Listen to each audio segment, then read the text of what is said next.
വനിതാ ഡോക്ടറുടെ ബലാത്സംഗ കൊലപാതകത്തിൽ പശ്ചിമബംഗാൾ സർക്കാരിന് വീണ്ടും സുപ്രീം കോടതിയുടെ വിമർശനം.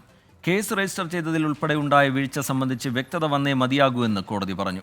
പശ്ചിമബംഗാൾ പോലീസിനെതിരെ രൂക്ഷ വിമർശനവുമായി കൊല്ലപ്പെട്ട വനിതാ ഡോക്ടറുടെ കുടുംബവും രംഗത്തെത്തി. ജാദവ്പൂരിലെ പ്രതിഷേധത്തിലാണ് വനിതാ ഡോക്ടറുടെ കുടുംബം പോലീസിനെതിരെ അതിരൂക്ഷ വിമർശനമുയർത്തിയത്. തെളിവുകൾ മറയ്ക്കാൻ പോലീസ് ശ്രമിക്കുന്നു. കൊലപാതകത്തിന് ശേഷം മണിക്കൂറുകളോളം കുടുംബത്തിന് മൃതദേഹം കാണാൻ അനുവാദം നിഷേധിച്ചു. കൊലപാതകമുണ്ടായ സെമിനാർ ഹാളിൽ കുടുംബത്തിന് പ്രവേശനം തടഞ്ഞു. ഇതെല്ലാമാണ് കുടുംബത്തിന്റെ ആരോപണങ്ങൾ.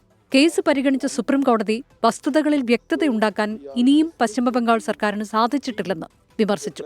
സംഭവം നടന്ന സമയം, ഇൻക്വസ്റ്റ്, കേസ് രജിസ്റ്റർ ചെയ്യൽ തുടങ്ങിയതിൽ എല്ലാം അസ്വാഭാവികമായ കാലതാമസമുണ്ട്. ഇതടക്കമുള്ള കാര്യങ്ങളിലെല്ലാം വ്യക്തത വന്നേ മതിയാകൂ എന്ന് ചീഫ് ജസ്റ്റിസ് പറഞ്ഞു. CBIയോടും പശ്ചിമബംഗാൾ സർക്കാരിനോടും പുതിയ സ്ഥിതിവിവര റിപ്പോർട്ട് സമർപ്പിക്കാൻ കോടതി നിർദ്ദേശം നൽകി. അതേസമയം സംഭവത്തിൽ പ്രതിഷേധിച്ച് രാജിവെച്ച തൃണമൂൽ കോൺഗ്രസ് രാജ്യസഭാ MP ജവഹർ സർക്കാരിനെ അനുനയിപ്പിക്കാൻ മമതാ ബാനർജി നേരിട്ടിടപെട്ടു. ജവഹർ സർക്കാർ രാജിവെക്കുന്നത് സർക്കാരിനെതിരെ പ്രതിപക്ഷം ആയുധമാക്കുന്നത് തടയുകയാണ് മമതാ ബാനർജിയുടെ ലക്ഷ്യം. 24 ഡൽഹി.